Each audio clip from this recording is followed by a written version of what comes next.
Because so many of my clients talk about how once they're around another person, they become whatever the other person needs in that moment. They become inside their own head. All they're thinking about is kind of like, how do I sound? What do they need? As opposed to what's true for me.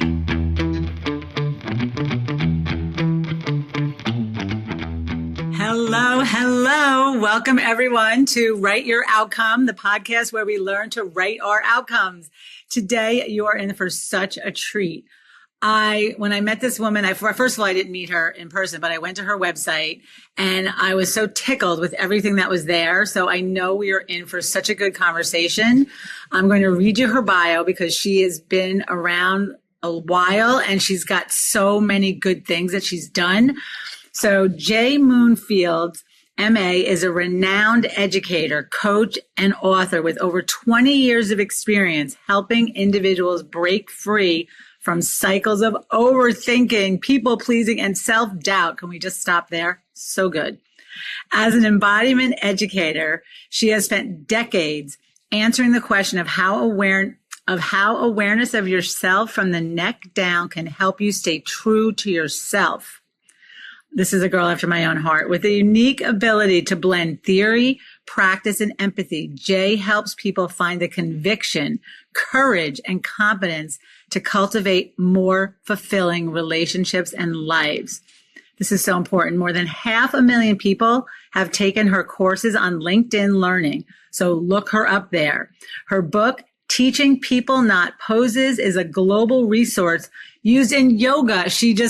I always say I'm like the yoga mat to the boardroom, and we're just like peas in a pod here. This is going to be so fun. Her Hey Wait framework empowers individuals to honor their emotions and communicate authentically, building healthier, more connected relationships. Her work has impacted organizations like Patagonia, Apple, and the UN. She's been featured in over 30 podcasts, and we are going to get into this Hey Wait formula that she teaches right now, and I'm just so excited. So welcome to Write Your Outcome, Jay.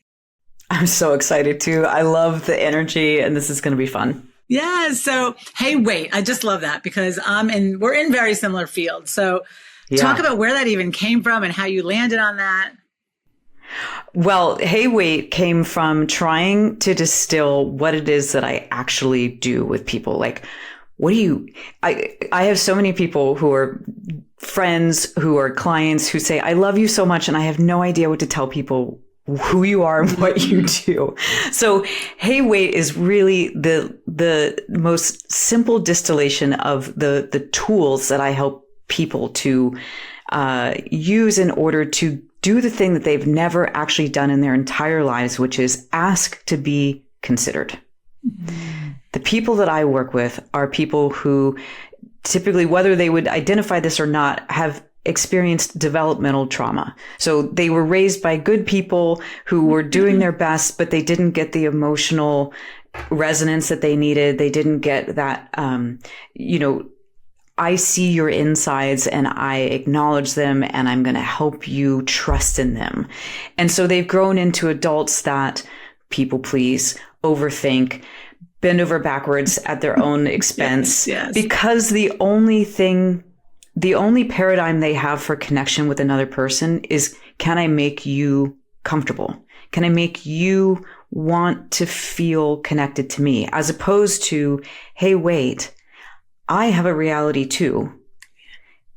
And this is what's going on for me. Can I introduce this into our conversation? So, Hey Wait is the tool that you use when any conversation is going in a direction where you don't like how you feel in yourself. And I love it because it's so easy to remember. It's like, hey, wait, what do I want?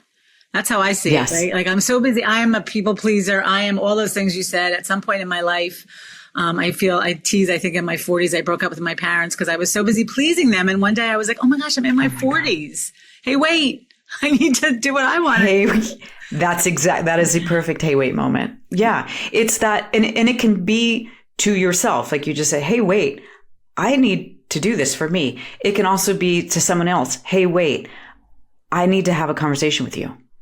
But either way, it's it's an interruption. It's a take a beat, because we're so on autopilot that if we don't make the interruption, we're going to do what we've been conditioned to do forever, which is be the good girl, be the, because that's all part of the people pleasing, is I'm a good girl. I'm what you need me to be. And then you go home and you're like exhausted or pissed, or like people are just a pain in my ass, even though you love people.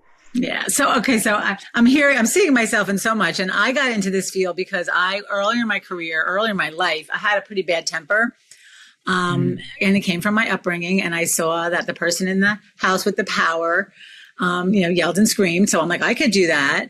So that's what brought me to this work. And since we're both been doing this a pretty long time, we were talking before we got on, sometimes people are just doing a totally different career and they decide they want to be coaches and workshop leaders, where you and I have kind of been in this for the millennia or whatever, forever, the last couple of decades. Yeah. What brought you to this work? We back up in the first place. Yeah, well, so let me see. The professional aspect of it, or the schooling aspect of it, is when I was in college, I started taking yoga, to speak to your yoga comment about my book.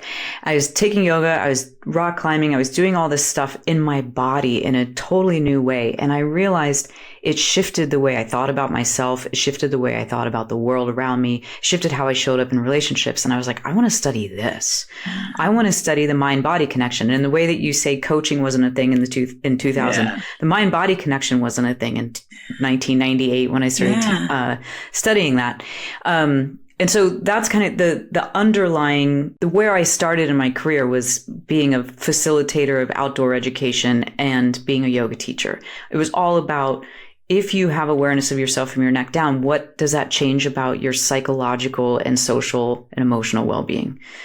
Why I got into this iteration of working with people in a coaching way, where we're addressing developmental trauma and all that, is because my own stuff, like all of us, right? We're doing the work because this is what we needed. I definitely grew up the sensitive one in my family, big emotions, big feelings, really empathic. My number one strength finder and the strength finder is empathy. So it's like both, my kryptonite and my superpower. And I had good parents who loved me a lot, who had their own limitations from their own trauma growing up. And I became the make sure everybody's okay person. And I got married when I was 21, which was not something I didn't grow up being like, I'm going to marry young. And, but I did.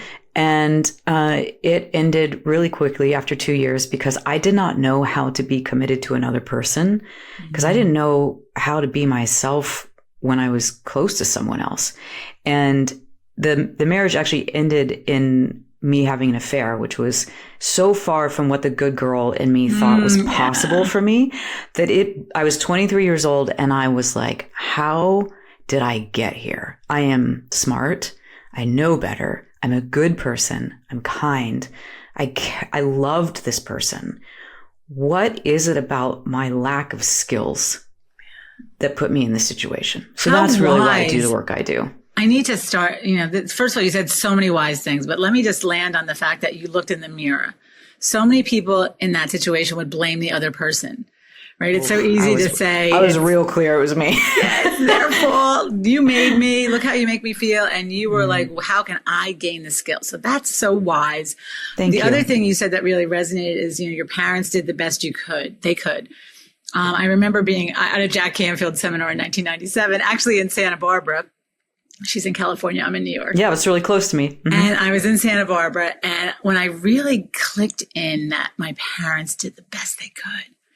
And I remember calling them on the break, like tears streaming down, like, thank you, blah, blah, blah, and they were like, what is going on with you? And I'm like, I get it. Like, they didn't do everything I wanted, but they did what they could. And it's such anyone who's listening right now, if you're mad at your parents, get over it. And I want to just say it like that. I want to say it like you're saying it. Look at what's your part in that is.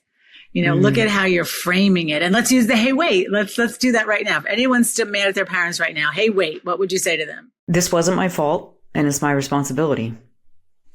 Like, hey, wait, my parents did the best they could. And the ways that impacted me are my responsibility.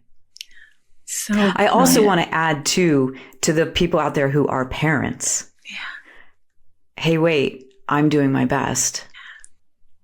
And that's okay.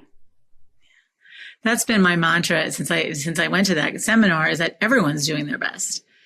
And when you're truly connected, you talk a lot on your website about emotions. And I love how you talk about, I want to get into, teaching people how to treat you, because we say that all the time. So I want to do that. But really tapping into those emotions and taking responsibility for where you're leading them with your thoughts. So let's, my brain's popping. So let me just go to that point. You say, teaching people how to treat you. Let's talk about that, because it's such a cliche. People say it all the time. So talk about what it means in your framework.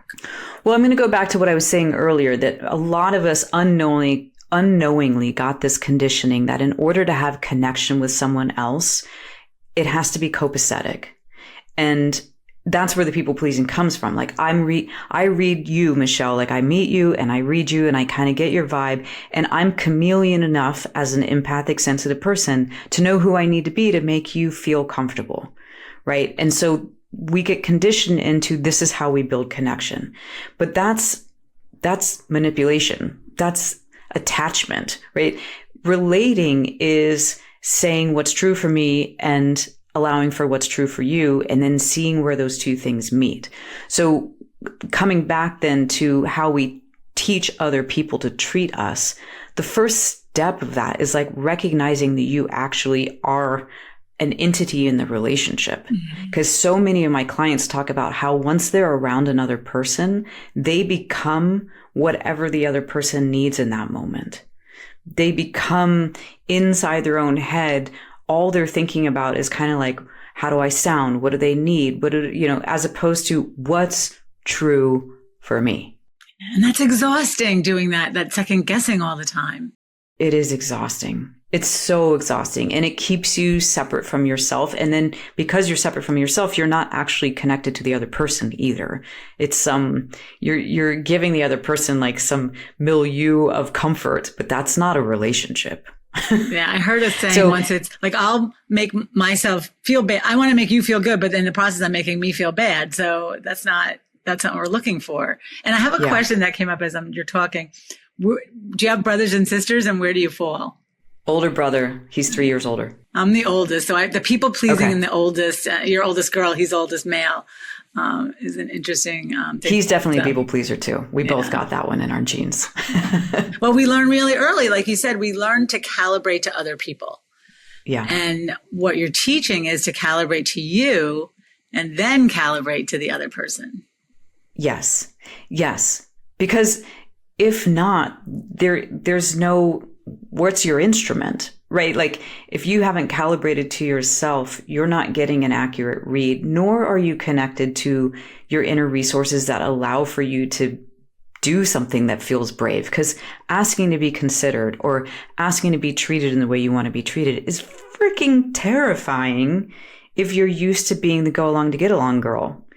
And so what research tells us about embodied self-awareness, which is that ability to be aware of yourself, not just from your chin up, but from your chin down, is that it helps us have access to things like empathy, courage, the ability to attune to another person, our better trusting and intuition, like all the things that a person would need in order to have a stronger sense of self and feel more brave. That comes through being able to be embodied, not through strategically thinking. We're so well aligned. All of us smarties from the East Coast, like I was saying beforehand, I grew up on the East Coast, and in a family and a culture that was like, you have to have good education, and if you're smart, that's what gets you everything. It's like being smart did not get me happiness. Mm-mm. Because I didn't have any relational skills and I blew shit up left and right. But mostly what I did was I imploded. Mostly I didn't know how to show up as me. Yeah. And I beat myself up all the time. So what's the process for someone who, is conditioned to live in their head? What do you think? What do you think? Not what do you feel? And now you're introducing this, I call it a full body yes, right? I'm like, how am I feeling? Am I connecting my head to my heart? And if they're having resistance, what's a way you can get them to, maybe calm down, try it on? What's maybe the 2 to 3 steps you would give people who are just starting to do this? Well, you can use the hey, wait, like use that as a, hey, wait, what's true for me right now? And then look at what do I feel in terms of sensation? And what does that sensation tell me in terms of what I feel emotionally? And then from there, is there something I need? Right? So what I feel is my shoulders are a little tight, my hands are cold. So this is basic information, right? There's no story there. But if I look deeper and I feel into like the actual energy of my body, the emotion I feel is nervous. Okay. So if I'm nervous, is there anything I need right now? And that's where there's all kinds of tools that you could go to. The basic ones are grounding, centering, orienting. So grounding is feel your feet on the floor, your butt in the chair. And that automatically, if you do it right now, automatically you get 3-dimensional again. You just sat up and took a deeper breath, right? I took my shoes off. Nobody sees them. Here I am. So that's grounding. Orienting is look around the space you're in. Because when we get in fight, flight, freeze mode, we get tunnel vision. We do the beady eyed, like super intense. If you turn and look around, it's telling your brain, oh, okay, this is a calm situation. So grounding, centering, that was orienting. Sorry. Grounding, orienting, and centering. Centering is whatever that means for you. For some people, that means put your hand on your heart, put your hand on a belly, take a deep breath. But I know this was a lot more than 2 steps, but it's essentially. It's okay. What I like is they're easy to remember and to do. Great. And I'll just say them again. So it's, hey, wait, what's true for me in terms of physical sensations? What do those physical sensations tell me about what I feel emotionally? And is there something I need right now? And from that, is there something I need? It might be grounding, centering, orienting. It might be, I need a glass of water. It might mean it's time for lunch because I'm bonking. It might mean I need to go call my best friend because I could use a boost, right? It's starting to ask yourself, what do you need? Because I guarantee you're usually asking yourself, what does someone else need? Because when we are people pleasers, we have this default mechanism, conscious or not, where we think our best hope of having a good experience is making sure the other person is okay and copacetic. And then maybe we'll get the ripple effect of that. But like, that is. And I like what you're doing because all of these techniques are like interruption, pause techniques. And what I find people doing is they just dig in deeper. And then like if you're at your desk and you're working and things are not going and you just start literally closing in on your body and stressing versus grounding, orienting, looking around, beautiful. Love them. And little things too, because I think that's the other piece, having come from a yoga and meditation background. I think so many people think that in order to shift gears, you need to meditate for 25 minutes, or that is so inaccessible for so many people for so many reasons.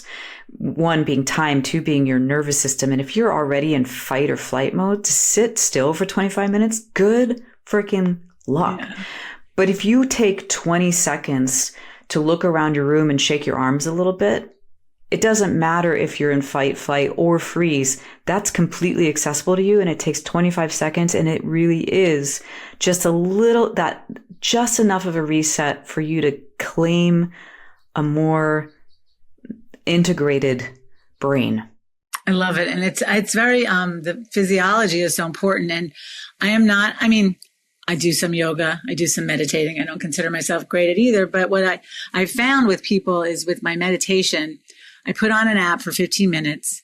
And some days I get there and I have a beautiful time. And some days I just don't get there. And some days I get there for 1 minute and I just stop. I don't beat myself up. And I feel like that has been the best tool for me. I get it. I don't do it every day either, right? It's not, I think people get so rigid with these things sometimes. It's super rigid. Yeah. And that's so great that you're not beating yourself up. And to say, I was giving the example of meditation is hard if you're in fight or flight because you're just Yes, amped up and like, but it's also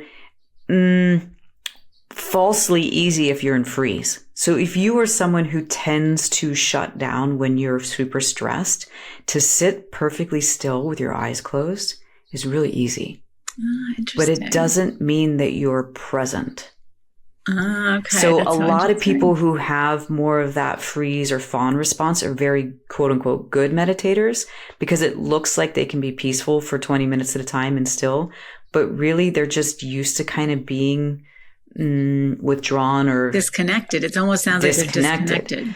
So that's why I love the embodiment approaches, like shake out your arms or get, one of the things that's super lovely and easy, get a lotion that you love how it feels and you love how it smells, and just once or twice a day put it on your hands, because this is, you're connecting to yourself. There's a felt sense. You'd smell something, you're moving, there's sound when you rub your hands together. Like all of those things call you present in a way that if you tend to be really high strung or you tend to be really withdrawn or shut down, meditation doesn't necessarily hook you into being truly present. Yeah, but those ones you said, orient, I'm going to use those. They were great. Grounding, centering, orienting. I love those. And anyone that's listening, it's, I always say in my workshops, try it on for 30 days and you be the judge. Putting the lotion on. It's those interruptions in your brain patterns that help you reach your calm again. So I love all of them. I love how accessible they are. So can you share a success story either you talked about your own childhood, what got you here, you talked about your clients. What's a success story that someone has used the Hey Wait method and is having great results? Well, so I'll share a story where I used it, because this was the first time that I really used it was with my mom, actually. We were talking about breaking up with parents and that sort of thing. And for me, it was about resetting a pattern, because I adore my mom and she's such a great friend, and we had bad patterns. I grew up in a family where sarcasm was very much the way we trafficked in our conversation. That's how we showed love. And so years ago, I was on the phone with my mom and I was telling her something that I was really proud of and was kind of vulnerable. It was about working with a mentor and how she had really supported me. And my mom, rather than being, oh, wow, that was so wonderful, I'm so happy for you, something about it triggered her. And she made a joke about me, sarcastic and like, well, thank God finally someone finally saw that you were broken and needed some help, something to that effect. That it was just like, ow. And if anyone has anyone in their life who has this kind of pattern where it's like, I knew in my bones my mom is my biggest fan and she loves me. And that whatever it was that made her say that was coming from some twisty, weird emotional place in her. And the old me would have either just taken it, and like, oof, but left the conversation like, gosh, I just really wish she could have been happy for me. Or would have been a little bit like, geez, mom, that's less my style to be confrontational, but I know a lot of people would have been like, screw you, mom, or whatever, right? But what I did was, hey, wait, I am going to hang up now, mom. And I'm going to ask you to consider why. And if you think about it and you want to talk to me about it, you can call me back, but I feel complete talking with you right now. So I hung up. It was the scariest thing I'd ever done. And at least with my mom. And she called me back a few minutes later and she said, I was mean. I'm really sorry. Mm-hmm. I got uncomfortable what you said and I made a jab and I'm really sorry. I can understand why you would have wanted to stop talking to me.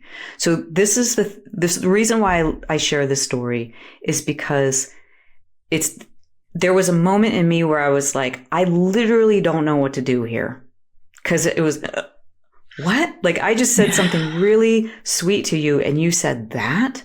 So if there's ever a moment where you listener are like, what do I even do? Just say, hey, wait.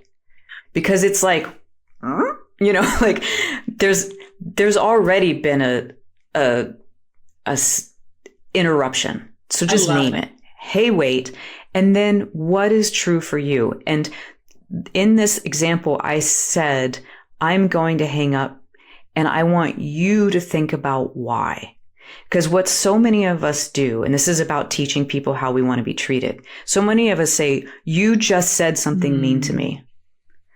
And the response we get back is, well, I didn't mean it. It was just a joke. Or no, I didn't. Or, you know, whatever it is.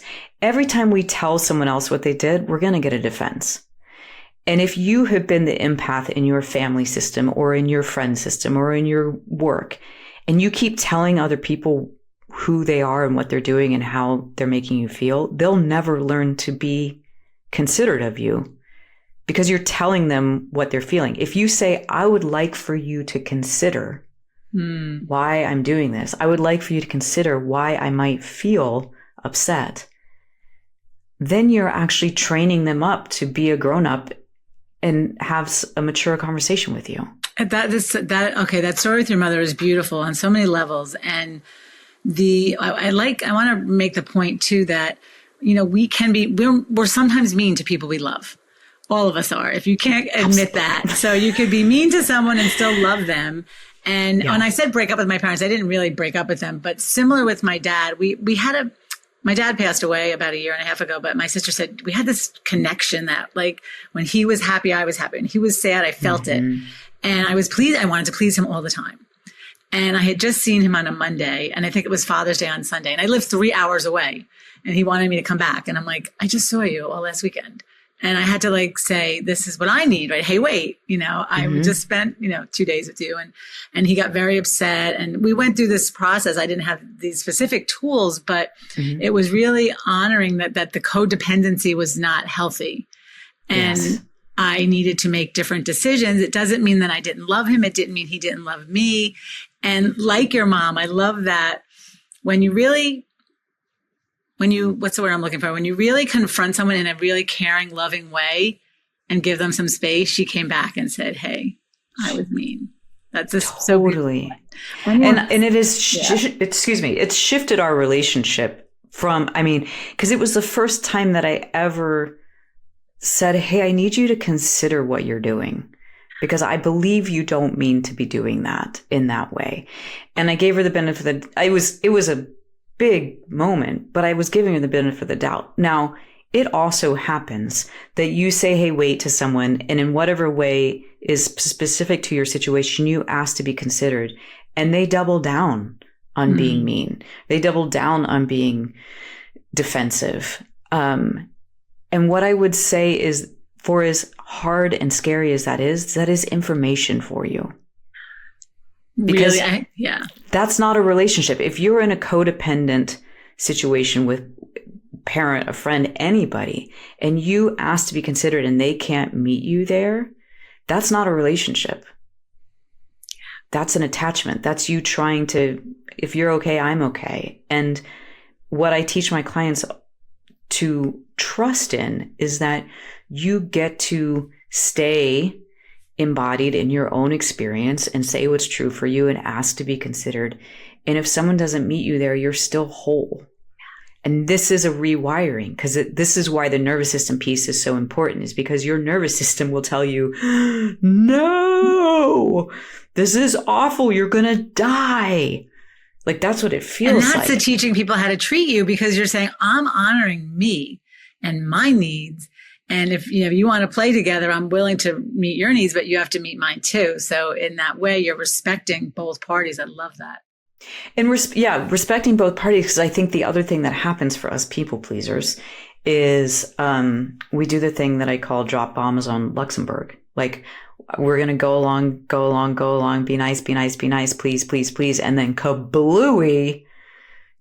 And we fight. We get defensive. We tell the other person, you're so inconsiderate. And it's out of character for us, but it's in there because it's been building up and building up and building up. And because in that model where you think I only get connection if I make you happy, the flip side of that coin is the only way I'm going to get attention and to be considered is if I fight you. Oh, that's so interesting. And that's like breaking down whatever semblance of a relationship you have. If all you have is codependent connection and fighting, it's not talk really about connection. exhausting. And that's the thing too. I ask people to look at, those true connections when you're listening and your energy is different when you're in a true conversation, a true heart to heart. And, noticing the people that, almost like, how do you feel when you go into this event with this person? And how do you feel after you leave this person?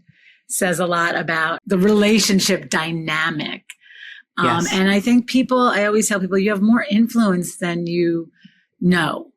You're not forcing anyone to do anything, but you can influencing them by the way you treat yourself and your own needs. 100%. The thing that I have often used as a tagline for my work is like who you are when you're around other people. Because there's so much talk out there about like be your best self and live your best life. And there's a way that rubs me the wrong way. Like there's something that we all need to fix and strive. And, it feels very capitalistic in a way. But like, just to think about what if I walked away from every interaction I had with a person and I liked who I'd been? I wasn't going, God, Jay, I can't believe you capitulated like that. Or God, like you were totally performing or whatever it is that I do. Like if I just had an interaction with another human being and I walked away and I was like, yeah, that was me. I love that barometer. That's beautiful. Can you repeat that for everyone so they hear it again? Do I like myself after I leave you? Am I saying it right? Do I like who I am around other people?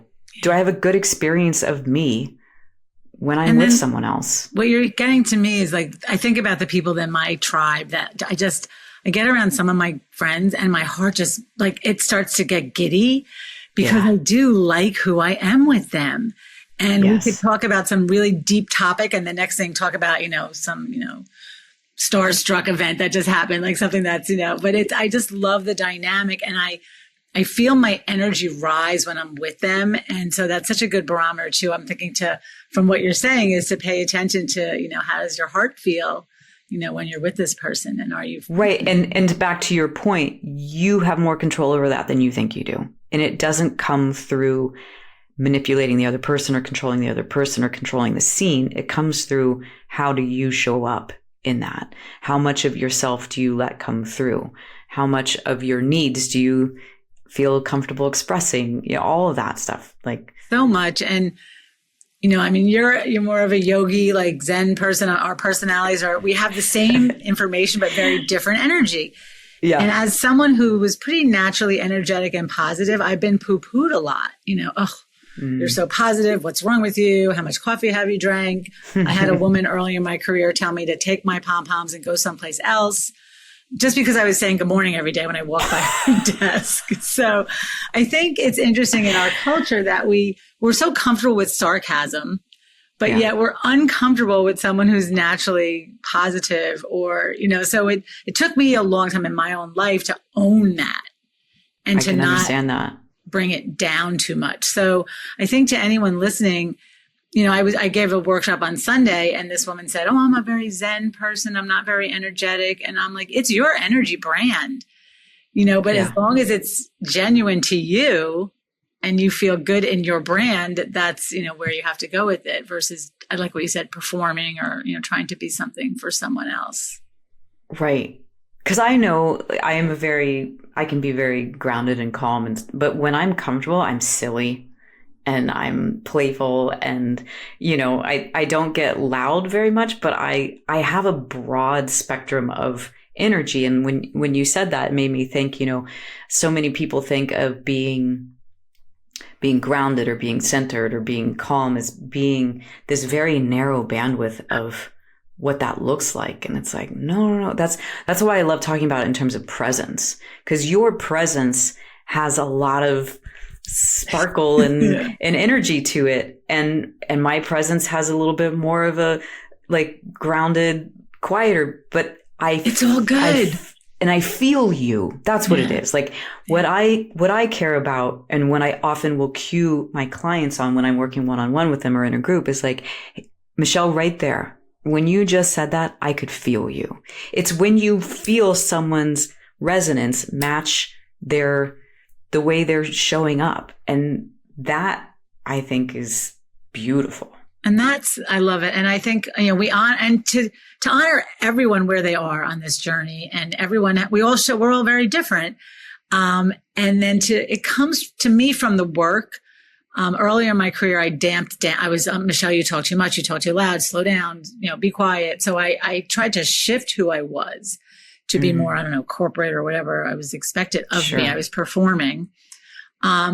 When you say you do all these LinkedIn learnings, I would love to dive into that a little bit before we get off the podcast here. Tell me what's available and what you're doing there, because it sounds fabulous. Yeah. So in the teens, 2010 to 2020, I did a lot of in-person corporate trainings and workshops.